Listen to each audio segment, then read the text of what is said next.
नमस्कार, उत्तराखंड न्यूज में आपका बहुत बहुत स्वागत है। चलिए देखते हैं उत्तराखंड की 15 फटाफट बड़ी खबरों को।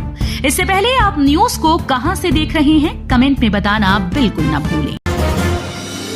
पहाड़ में दोपहर बाद बदला मौसम, यमुनोत्री धाम समेत आसपास के इलाकों में बारिश। उत्तराखंड में भीषण गर्मी के बाद दोपहर बाद पहाड़ में मौसम ने करवट बदली। यमुनोत्री धाम और कर्णप्रयाग समेत आसपास के इलाकों में तेज बारिश शुरू हो गई। इससे गर्मी से राहत तो मिलेगी ही, साथ ही जंगलों में लग रही आग भी बुझ जाएगी। हालांकि मैदान में सुबह से ही धूप के चलते लोगों को गर्मी ने खूब सताया। हरिद्वार ऋषिकेश में हर दिन 2000 श्रद्धालुओं के होंगे ऑफलाइन रजिस्ट्रेशन, सीएम ने दिए निर्देश। मुख्यमंत्री पुष्कर सिंह धामी ने श्रद्धालुओं के ऑफलाइन रजिस्ट्रेशन की संख्या को बढ़ाकर प्रतिदिन 2000 करने के निर्देश दिए। चारों धामों में भीड़ का दबाव कुछ कम होने पर मुख्यमंत्री ने ये निर्देश दिए। तीर्थयात्रियों की तपस्या, दूसरे दिन भी कम पड़े पंजीकरण के स्लॉट, जायजा लेने पहुंचे सीएम धामी। मुख्यमंत्री पुष्कर सिंह धामी सोमवार को व्यवस्थाओं का जायजा लेने हरिद्वार चारधाम यात्रा पंजीकरण स्थल पर पहुंचे। चारधाम यात्रा को विभिन्न राज्यों से आए तीर्थयात्रियों को खूब तपस्या करनी पड़ रही है। किसी को टोकन नहीं मिल रहा तो कोई टोकन रहते हुए भी पंजीकरण नहीं करा पा रहा। कम नहीं हो रही श्रद्धालुओं की भीड़, 24 दिन की यात्रा में ही दिखा ऐसा हाल। चारधाम यात्रा को 24 दिन का समय पूरा हो गया, लेकिन धामों में दर्शन के लिए श्रद्धालुओं की भीड़ कम नहीं हुई। चारधाम यात्रा प्रशासन की रिपोर्ट के अनुसार अब तक 15.67 लाख श्रद्धालु चार धामों व हेमकुंड साहिब में दर्शन कर चुके हैं। यात्रा के शुरुआती 10 दिन में जहां दर्शन करने वालों की संख्या 5.69 लाख से अधिक थी। झमाझम बारिश का असर, 2 सप्ताह बाद 40 से नीचे आया तापमान, रात को मिली राहत। बारिश ने लोगों को गर्मी से राहत पहुंचाई। मौसम विज्ञानियों की माने तो आने वाले दिनों में पर्वतीय जिलों के साथ साथ मैदानी इलाकों में भी बारिश और झोंकेदार हवाएं चलने से गर्मी से राहत मिलने के आसार हैं। दोहरी खुशी, राजाजी टाइगर रिजर्व पार्क में एक और बाघिन ने दिया शावक को जन्म। राजाजी टाइगर रिजर्व पार्क में एक और बाघिन ने शावक को जन्म दिया है। पार्क प्रशासन ने ट्रैप कैमरे में इस बाघिन को शावक के साथ देखा। इससे पूर्व मई के अंतिम सप्ताह में एक बाघिन ने 4 शावकों को जन्म दिया था। अब यहां शावकों की संख्या बढ़कर 5 हो गई। पार्क प्रशासन का कहना है कि बाघिनों व शावकों की लगातार मॉनिटरिंग की जा रही है। धाम में बड़ी भक्तों की भीड़, तो 12 बजे ही लगाया जा रहा भोग। बाल भोग और श्रृंगार दर्शन का समय बदला। कोरोना काल के बाद यह पहला मौका है जब बाबा केदार के बाल भोग का समय बदल गया। धाम में भीड़ को देखते हुए बीकेटीसी ने अधिकाधिक भक्तों के दर्शन को लेकर भगवान केदारनाथ के बाल भोग और श्रृंगार दर्शन के समय में परिवर्तन किया। पिथौरागढ़ की हिल यात्रा को मिलेगी वैश्विक पहचान, यूनेस्को की धरोहर में होगी शामिल।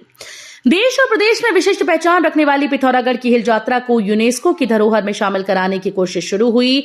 संस्कृति विभाग अल्मोड़ा ने धार्मिक संस्कृति के साथ ही मुखौटा संस्कृति को सहेजे कुमाऊं, सतगढ़, देवल, थल सहित अन्य जगहों पर आयोजित होने वाली समृद्ध हिल यात्रा को संयुक्त राष्ट्र संघ के संगठन यूनेस्को की धरोहर में शामिल का दायित्व संभाला है। शादी में नहीं बजेगा डीजे, सिर्फ 5 सामान के साथ विदा होगी बेटी। उत्तराखंड के 24 गांव में शुरू की गई अनूठी पहल। उत्तराखंड के 24 गांव के ग्रामीणों ने शादी समारोह में सामाजिक ताने बाने को बरकरार रखने और फिजूल खर्च को रोकने की पहल की। नराया गांव में महापंचायत कर उन्होंने 16 सामूहिक प्रस्ताव पारित किए। इसमें शादी समारोह में डीजे और फास्ट फूड पर प्रतिबंध लगाया गया। दहेज पर भी पूरी तरह से रोक लगाते हुए बिटिया को पुराने रीति रिवाज के अनुसार विदा करने का निर्णय लिया गया। कब से शुरू होगा देहरादून से मसूरी जाने के लिए रोपवे? उत्तराखंड पर्यटन विकास बोर्ड विभाग ने दिया बड़ा अपडेट।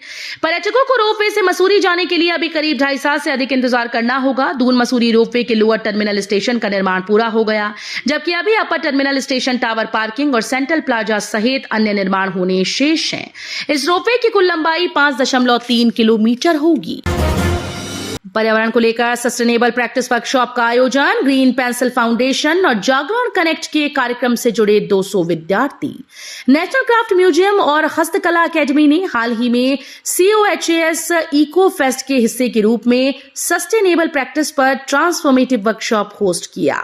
ग्रीन पेंसिल फाउंडेशन के फाउंडर सैंडी खांडा ने पर्यावरण संबंधी मुद्दों पर बातचीत की।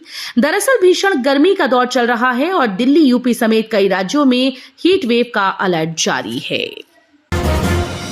अफवाह फैलाना, हर किसी पर संदेह करना सही नहीं, सजा मिलेगी। अमित शाह के खिलाफ जयराम रमेश के आरोपों पर चुनाव आयोग ने लगाई फटकार।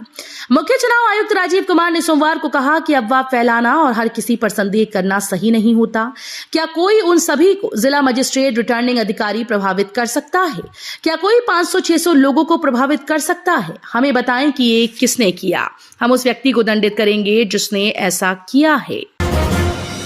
इस साल शुरू नहीं हो पाएगा हरिद्वार मेडिकल कॉलेज, इस वजह से पूरा नहीं हो पाया लक्ष्य।